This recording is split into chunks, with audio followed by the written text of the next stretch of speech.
We all know that taking care of our physical health is important. We're told to eat well, exercise, and get enough sleep. But what about our inner world? Our mind, subconscious, or soul? How do we take care of that? In today's world, we put so much focus on the body, what we eat, how much we exercise, what our fitness goals are. But a strong body without a strong mind is incomplete. There's a well-known saying, a healthy mind in a healthy body. It reminds us that our mental and physical well-being are deeply connected. You can't fully thrive in one area while neglecting the other. Now here's something interesting. Many people find inner strength through faith. And by faith, I don't necessarily mean religion. It could be faith in a higher power, a mission, a purpose, or even just faith in yourself. The famous philosopher Nietzsche put it perfectly when he said, "He who has a why to live can bear almost any how."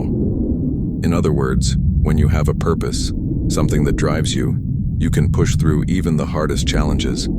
So the question is, how do we cultivate this inner strength? Most people think of emotions as something mystical or random, something that just happens to us, but in reality, emotions are just neurological responses. Think about it. Every emotion you feel is just your brain reacting to something. It could be your environment, a thought, or even something completely unconscious.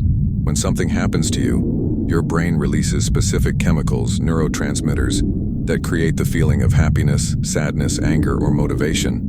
But here's where it gets tricky. We can't control everything that happens to us. Life is unpredictable. Things don't always go our way. And if we try to control every single thing around us, we'll always be frustrated. What we can control, however, is our response to the things that happen. This is one of the core principles of Stoic philosophy. The Stoics believed that true peace comes not from controlling the world, but from learning how to control ourselves. Marcus Aurelius, a Roman emperor and one of the greatest Stoic thinkers, said it best. You have power over your mind, not outside events. Realize this, and you will find strength. So instead of wasting energy trying to change every external problem, focus on changing your perspective and response. This idea alone can transform how you handle stress, setbacks, and even success. Now, let's talk about something that sounds simple but has profound effects on the brain. Gratitude. Most people think of gratitude as just being thankful or having a positive attitude. But neuroscience tells us it's so much more than that. Andrew Huberman, a leading neuroscientist, explains that gratitude is not just a feel-good emotion, it's actually a biological tool that can rewire your brain. When you practice gratitude, your brain releases dopamine, the neurotransmitter that fuels motivation and pleasure. But that's not all. Gratitude also activates the anterior cingulate cortex and medial prefrontal cortex, the areas of the brain responsible for emotional regulation, focus, and perspective. What does this mean in practical terms? It means that when you make gratitude a daily habit, your brain becomes wired to look for positive things instead of focusing on negativity. Over time, this can make you more resilient, more optimistic, and even more productive. It's not just about saying, "I'm grateful." The key is to deeply feel gratitude, to take a moment and truly appreciate something in your life. And the best part? It's free, and anyone can do it. When we study the habits of highly successful people, one thing becomes clear. They all have structured, disciplined morning routines. It's easy to think this is just another self-improvement trend, something people talk about because it sounds good. But the truth is, there's real science behind why morning routines matter. Jordan Peterson, a psychologist and professor, argues that before you try to fix the world, you should first organize your personal space. He often talks about cleaning your room, not just as a chore, but as a way to bring order to your life. His point is simple. If you can't even control your own space, how can you expect to handle bigger challenges? Small, disciplined actions like keeping your environment in order build the mental foundation for tackling larger obstacles. On the scientific side, Andrew Huberman explains a concept called limbic friction. This is the resistance we feel when we try to do something difficult, new, or uncomfortable, especially when we're not feeling motivated. It happens because of a conflict in the brain. The limbic system wants instant gratification.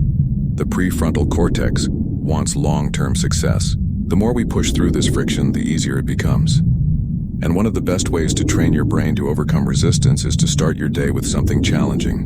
When you wake up and immediately tackle something hard like a cold shower, intense workout, or deep work session, your brain starts to associate effort with dopamine. Over time, this makes discipline automatic rather than forced.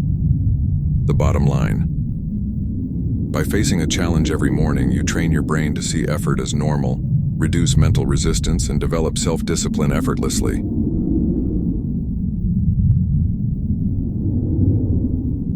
Now, looking at everything we've discussed, it's fascinating to see how these principles align with Islamic practices. Muslims pray 5 times a day, and the first prayer, Fajr, takes place before sunrise. For most of the year, this means waking up before 6 a.m., which, as we've discussed, aligns perfectly with the idea of starting the day with discipline and purpose. Before each prayer, Muslims perform wudu, a purification ritual that involves washing the hands, face, and feet. This serves a spiritual purpose, but it also reinforces mindfulness, renewal, and preparation throughout the day.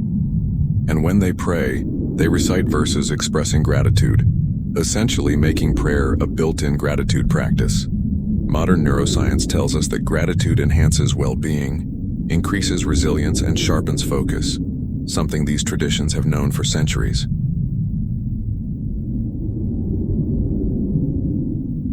When we step back and reflect on everything we've explored, the power of gratitude, the importance of discipline, the value of starting each day with purpose, and the science of rewiring the brain through consistent habits, it becomes clear that Muslims have been practicing many of these principles for centuries. The Islamic faith is built around structure, self-discipline, and intentional reflection. Through the 5 daily prayers, Muslims create a rhythm of pausing, resetting, and expressing gratitude, regardless of how busy or chaotic life becomes.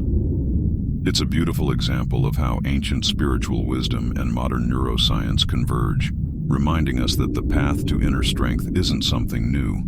It's something humanity has known all along.